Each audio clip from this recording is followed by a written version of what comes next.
اصلاح نکاح کیسے، ہم اپنے شادیوں کی اصلاح کیسے کر سکتے ہیں، اس کا بس ایک ہی حل ہے، ایک ہی ہمیں کام کرنا ہے، اور وہ کام ہے نکاح کو عبادت سمجھ کر نکاح کیا جائے، کیونکہ نکاح بھی عبادت ہے، شادی بھی عبادت ہے۔ جس طرح نماز عبادت ہے، جس طرح روزہ عبادت ہے، جس طرح حج عبادت ہے، جس طرح زکوٰۃ عبادت ہے، اسی طرح شادی بھی عبادت ہے، نکاح بھی عبادت ہے۔ جس طرح ہم نماز میں، عشاء کی نماز میں 4 رکعت پڑھنے کا حکم دیا گیا، فرض 4 رکعت پڑھنے کا حکم دیا گیا، اب اس عبادت میں نہ ہم کمی کر سکتے ہیں نہ زیادتی کر سکتے ہیں۔ اگر کوئی 3 رکعت پڑھتا ہے تو بھی اس کی نماز قبول نہیں ہے، اگر کوئی 5 رکعت پڑھتا ہے تب بھی اس کی نماز قبول نہیں ہے۔ جس طرح ہم اس عبادت میں، نماز میں نہ کوئی کمی کر سکتے ہیں نہ کوئی زیادتی کر سکتے ہیں، ویسے ہی جب شادی عبادت ہے تو اس شادی میں، نکاح میں بھی نہ ہم کوئی کمی کر سکتے ہیں نہ کوئی زیادتی کر سکتے ہیں۔ آج کتنی زیادتی ہماری شادیوں میں ہے، منگنی، جوڑے گھوڑے، کانچی بانچی، جماگی گھماگی، کتنی رسم و رواج کو، کتنے رسم و رواج کو جن کا تعلق شادیوں سے نہیں ہے، جن کا تعلق اسلام سے نہیں ہے، ہلدی کی رسم کی جاتی ہے، منجے کی رسم کی جاتی ہے، ایسی ایسی رسمیں جو ہندوؤں کے طور طریقے پر ہیں۔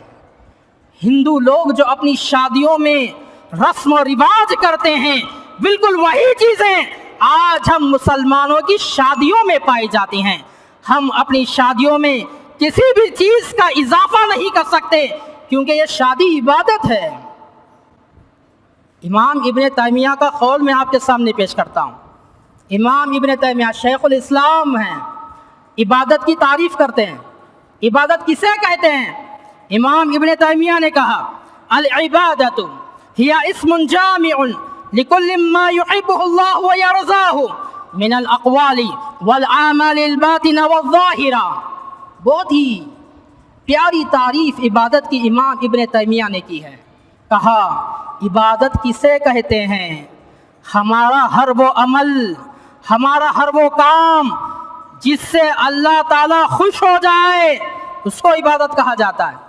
ہم پانی پیتے ہیں، بیٹھ کر پیتے ہیں، بسم اللہ کہہ کر پیتے ہیں، 3 سانس میں پیتے ہیں، اس عمل سے اللہ راضی ہو جائے، اللہ خوش ہو جائے تو پانی پینا بھی عبادت ہے۔ ہم سوتے ہیں، دعائیں پڑھ کر سوتے ہیں، اللہ کے رسول کی سنت کے مطابق سوتے ہیں، اور ہمارے اس طریقے سے اللہ خوش ہو جائے، اللہ راضی ہو جائے، اسی کو عبادت کہتے ہیں۔ جب نکاح اور شادی بھی ہم ایسے کریں گے، رسول اکرم کے بتائے ہوئے طریقے پر کریں گے، اور ہمارے اس عمل سے اللہ راضی ہو جائے، ہمارے اس کام سے اللہ خوش ہو جائے، تو اسی کو عبادت کہتے ہیں۔ اس سے معلوم ہوا کہ شادی بھی عبادت ہے۔ عبادت میں ہم کوئی کمی بیشی نہیں کر سکتے۔